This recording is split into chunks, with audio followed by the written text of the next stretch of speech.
I've been asking myself recently, if I had to start all over again in 2025, what are the top 5 fixed blades that I would start with as a foundation? And as somebody who has been testing out fixed blades for over a decade, handling hundreds and hundreds of designs, that can be a tricky assignment. So as we go along with this foundational list, I do invite you to also ask yourself this thought experiment: what are some foundational blades in 2025?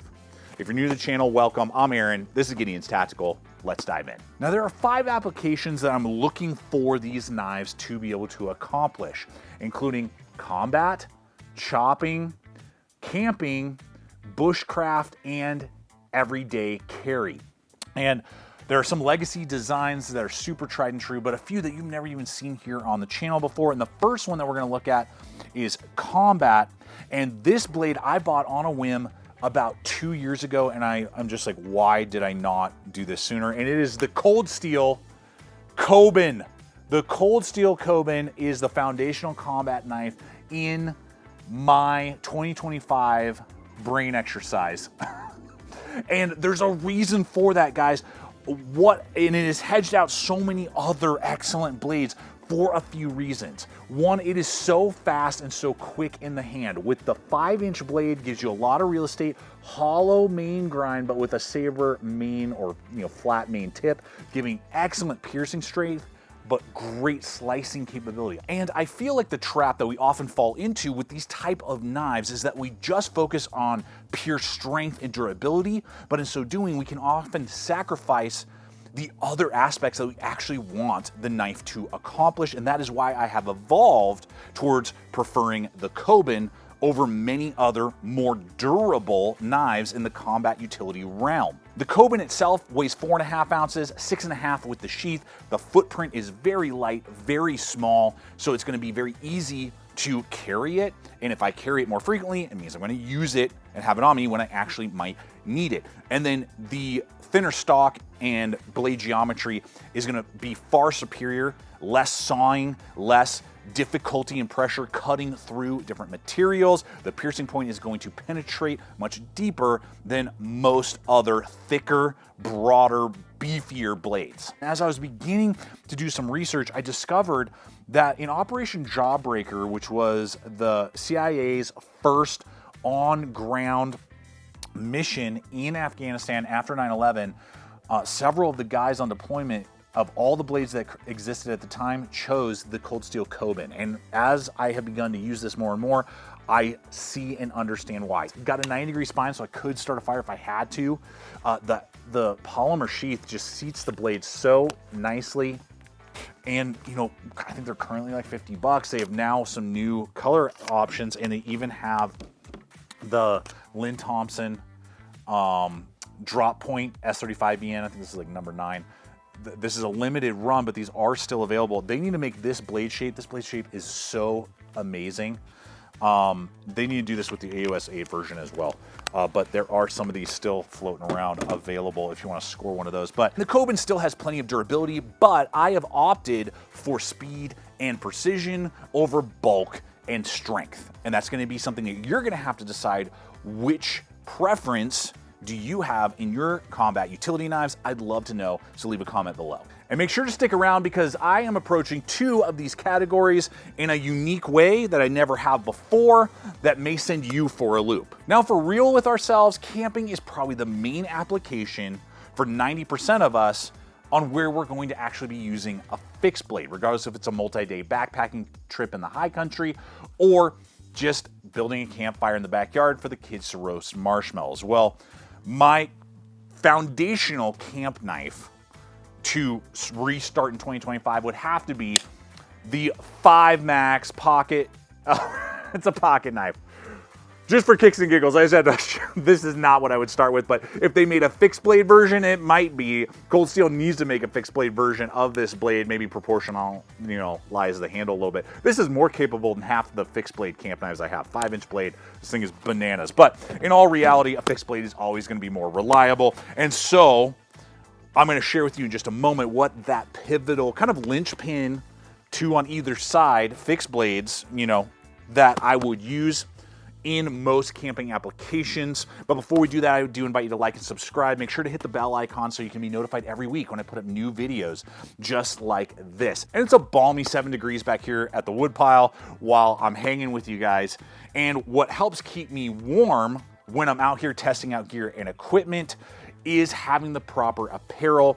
And wool material is one of the best apparel options, and that's what brings us to today's sponsor, which is Huckberry.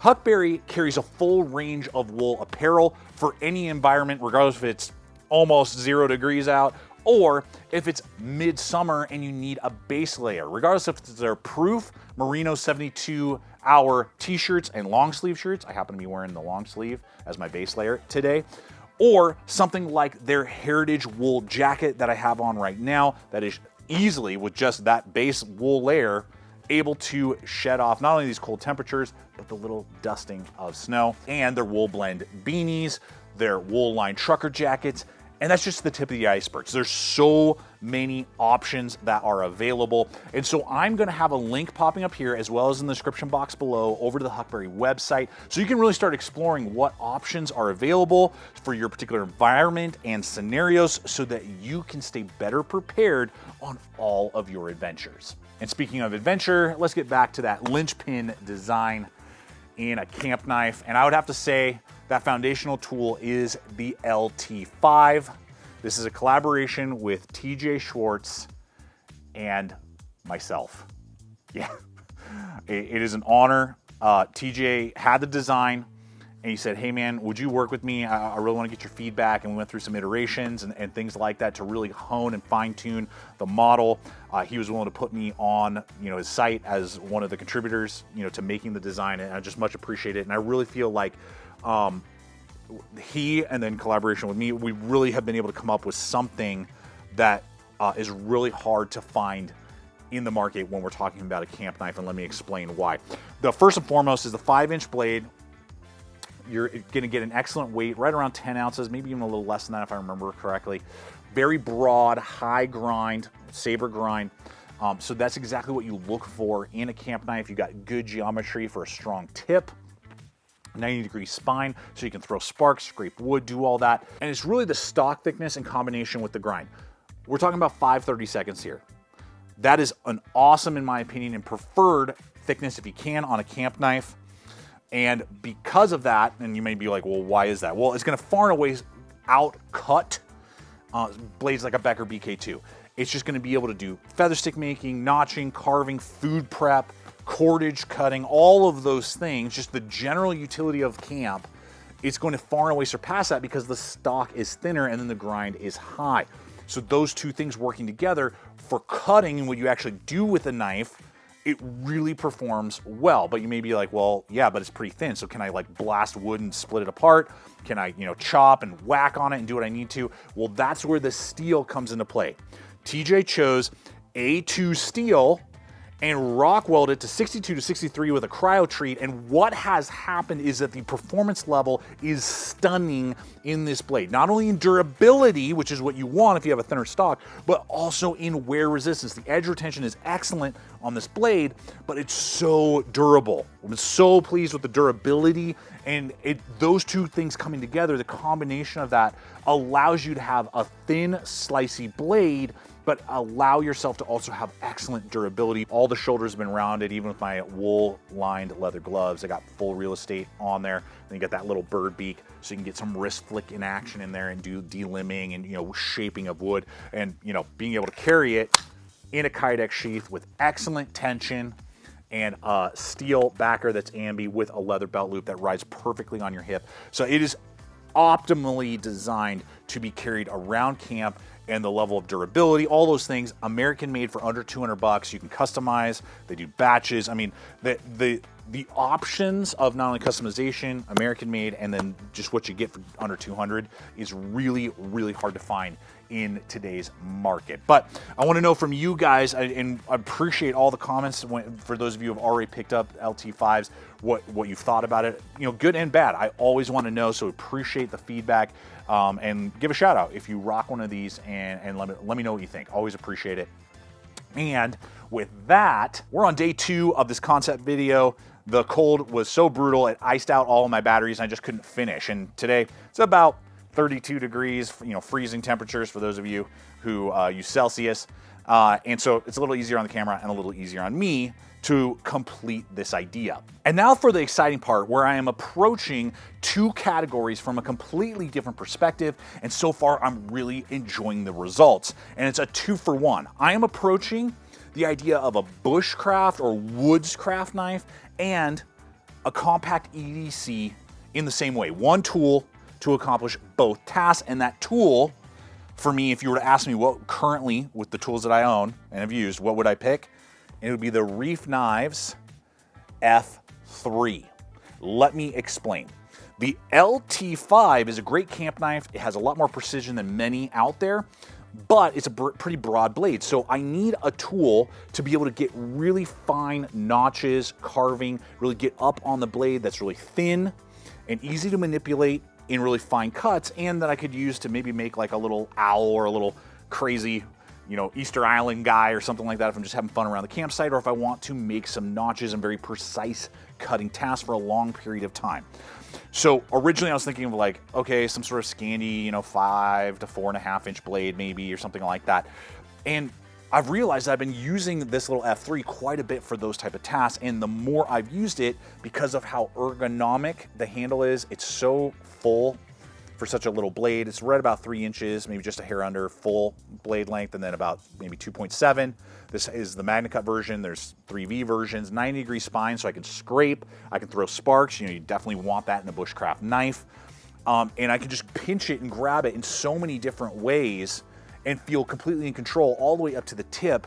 And I found that I really enjoy the type of cutting that I would expect out of my bushcraft knife, but it's a lot more compact. So in theory, I could even take the LT5 and this little F3 with me and be able to do more work with not that much of a bigger footprint. So simultaneously, I was like, and I want something that I can carry on my person, because when I carry an EDC fixed blade every day, if I'm doing that, I'm not taking a pocket knife. So I'm either taking a folding knife or I'm taking a fixed blade. So it's got to still be thin and slicey and pretty compact and not a big footprint. And with this Kydex sheath, you can get some leather options as well. You can just throw an ULTICLIP on it. The belt clip is good for like belt carry, but I actually like ULTICLIPs and things like that. It's great slim profile for pocket carry, front or back pocket, and really gets the job done in those type of tasks as well. It's still giving me, again, a lot of grip, you know, really full purchase on the blade, but still giving me good slicing capability for break down cardboard boxes, open, you know, the kids' packaging, things like that. So I'm actually achieving two purposes and two categories with one tool. And I love that because it opens up a lot of potential, and it actually opens a whole new category of an all-arounder blade that we're going to get to at the end. So stick around to the end. I actually have opened up a new category of, you may call it a midweight survival knife. We'll talk about that concept. But now I'm able to do that if we're talking about 5 blades because of what this tool can achieve. Lifetime, no questions asked warranty, all USA made. They're pricey, but in a way, I'm looking at it as I'm buying one knife to accomplish 2 tasks, and I would be really pleased with the performance on how I use my tools for both. But leave a comment below. What do you think about this concept? Is it like mind-blowing, or are you just like, give me dedicated stuff, that's all I want? Now, if we're restarting our knife system over again with these 5 blades, they're gonna eventually dull. So as a little bonus content, what would be the sharpening system that I would restart in 2025 with and then build off of? Well, it would have to be a portable system. And the reason for that is because I do so much of my testing in the backcountry. And so with that, even though I love my Sharpel diamond sharpener, this entire system goes into the handle. You get different grits of diamond rods, ceramic rods, and 2 types of strops. It is really well performing. If you really put a blade to my, you know what, I would have to say it would be the WorkSharp field sharpener first. I would start with that and then augment it with this. This would be the foundation that I would build off of. Every knife on this list I have honed and resharpened with this system. It is easily able to be done. Now, if you're going to get in this hobby, yes, you need to get, angle precision sharpeners, and you probably need a belt sharpener and all that. But this would be where I start, and this is usually what I just grab on the fly and put an edge that I need to back on because of the ceramic, because of the 2 diamond pads, and then the leather strap, and I can throw it in my pack and hit the backcountry for testing when necessary. And especially like on Tantas, like that cold steel, it's just easier to have a flat than to have a rod. But there are other types of blades that oftentimes a rod, especially if they have like recurves and stuff, a rod is actually the preferred choice. So they're both excellent, but if you were to ask me where to start, I would start with a work sharp. All right, how about the chopper? And I've been waiting for a decade now for somebody to come in and bring capability, design, and availability to the chopping arena, and I've yet to find one that usurps this blade. So if you've been following the channel, you know exactly what I'm going to say. Yeah, it's the ESEE JUNGLAS. This is one of the longest in rotation blades I have in my collection. I think it is actually, outside of maybe the Mora, the longest. And it just keeps on trucking. $10.95, American made, no questions asked warranty. One of the best Kydex sheaths known to man. ESEE, take note. You need to keep doing this and not doing what you did on the stupid, what's it called? Pacaya and models like that.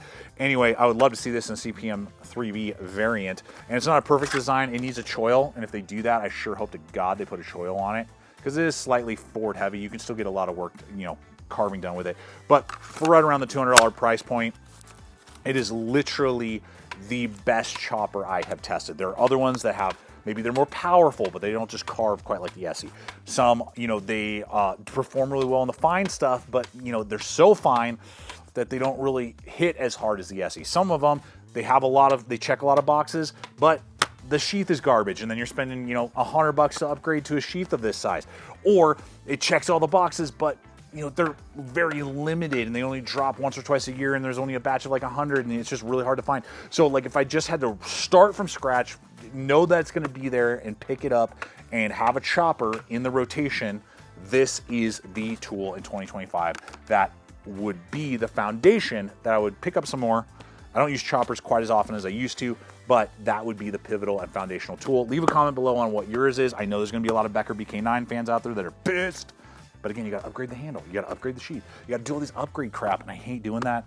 And I don't like the thumb ramp on the BK9, to be honest. So anyway, that's the chopper. Leave comments, thoughts. Love to know what your favorite chopper is. Oh baby, have I been waiting for this. A whole new category, midweight survival knife. And this was actually the easiest of all the blades that I'm choosing today. It's just a no-brainer. And I'm gonna tell you, those of you who love your ESEE JUNGLAS, I got some data that's really gonna make you upset and piss you off. So the blade that I would recommend to myself, and therefore cascading down to you guys, the viewers, as a midweight survival knife to build a foundation off of, would be the LIONSTEEL M7. The M7, baby. This thing is such a brute, but it's so capable. 14.5 ounces, 7 inches overall, 6-inch cutting edge, like 0.22, so just a hair under a 1/4 inch thick, but a very broad, high grind with superb Italian-made geometry on Sleipner steel. With a canoed, beautifully ergonomic with a choil, bird-beaked handle that feels fantastic in the hand, but good tapering around the neck and a deep choil to really give you control that you may not expect out of most 14.5 ounce knives, with a 90-degree spine for scraping and throwing sparks, and with an ambidextrous Kydex sheath. And you can score these for like $190 to $230, depending on where you pick them up. I'll have links again to the affiliates below, and whether or not you get coated or uncoated. So it's almost worth its weight in gold, the level of capability and performance that the M7 brings to the table. Now here's the real gut punch for the JUNGLAS. When I did 20 swings on a 2x4, and then I measured the depth of that with the JUNGLAS, I took the exact same 2x4, did 20 swings as well with the M7, and I got within a hair's breadth of depth with each other. So the M7 is going to chop just about as deep with the same amount of strikes as an ESEE JUNGLAS, but it's 7 ounces lighter. than the ESEE JUNGLAS, and the entire package is 10 ounces lighter than the ESEE JUNGLAS, meaning for chopping power on dead hard wood, you're not really gonna see a difference. And then on top of that, the SCHWARZ steel is far and away superior in wear resistance, but also in durability. I have personally found, your miles may vary, than 1095. I have to regularly hone that ESEE JUNGLAS. I probably have done that one time in all the years, and I've had this for a couple years now, maybe 4 or 5 years, the M7. Put it on a ceramic rod and strop it a few times, and that's it. And I have put this thing through the ringer, brutalizing it through batoning, chopping, doing all kinds of stuff, and the edge geometry is excellent. It's not thick behind the edge for how beefy the tool is, so I can still get really nice carving feather sticks, and the balance point with the choil is just so much easier and better to manipulate, and it's right around within 10-20 bucks of the JUNGLAS. So you may be sitting there going like, well, then why is the JUNGLAS even on the list? Because in many ways it easily outperforms it for around the same cost. Well, it ultimately comes down to the zombie hordes ever attack. I have more reach with the JUNGLAS, but there are moments where machete work is going to be required, like what you saw there with all the delimbing of the green live branches from a tree that we were following at a neighbor's house.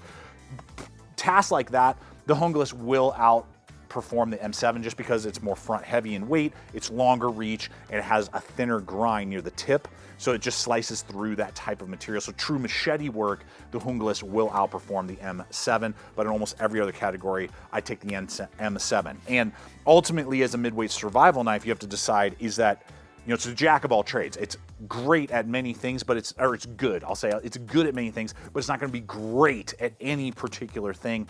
And so you'll have to determine if that's even worth putting into the structure of a restart or not. But for me, I couldn't leave that blade behind. Once I freed up the EDC and the Bushcraft together, and the system, now having unpacked it, really thought through this, I'm super pleased with. And in 2025, if I had to restart, these are the blades that I would personally use to kick things off and build off of. There's so many great blades, but this is where I would build off of and springboard into a collection again. But I want to know from you guys, what is your 5? What is your system? And what blades would you put into these categories as well? I appreciate you hanging with me today. I hope it's been fun, entertaining, but also thought-provoking. If you haven't subscribed, subscribe, check out the other video, and until next time, always remember to stay equipped, stay prepared, and I'll see you out there.